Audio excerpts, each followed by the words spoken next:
আওয়ামী লীগের কেন্দ্রীয় কার্যালয়, নেতাকর্মী নয়, আশেপাশের মানুষ মাঝে মধ্যেই ঢুকছেন অফিসটিতে।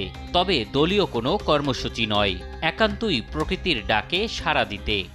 পাবলিক টয়লেট এই কেন এটা তো আমরা বলতে পারবো না, মানে সবাই এটাই বলতে আছে। করে বলে সবাই তো প্রস্তাব করে, হ্যাঁ প্রস্তাবিত করে সবাই। আওয়ামী লীগ অফিস তো ছিল এক সময়, এখন তো নাই।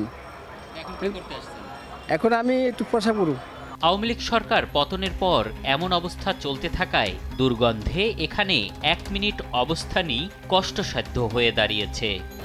এক সময়ে আওয়ামী লীগের কেন্দ্রীয় কার্যালয়ের নিচতলাটি এখন একদমই পাবলিক টয়লেট বলা চলে। তবে এর উপরের তলাগুলোর কি অবস্থা এখন, কি হচ্ছে সেখানে দেখতে চাই আমরা।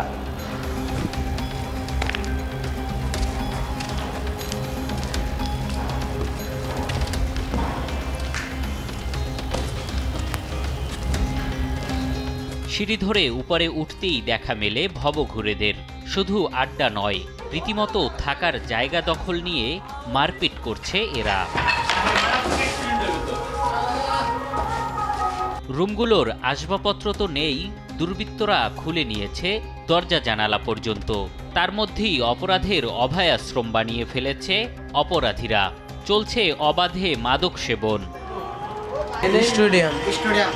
স্টেডিয়াম এখন এখানেই থাকো? অবশ্যই। এমনি কোনো ঝামেলা টামেলা নাই?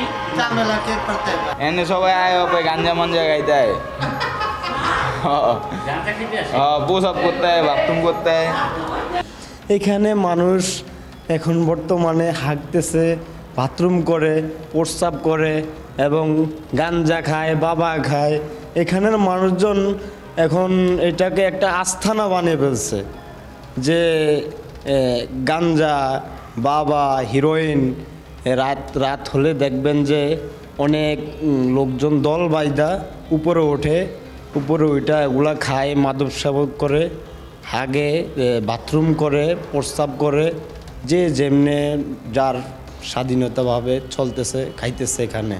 আরও উপরে উঠলে দেশ টিভির ক্যামেরায় ধরা পড়ে দেহ ব্যবসার চিত্র। রাত হলে যা আরও বাড়ে বলে দাবি স্থানীয়দের।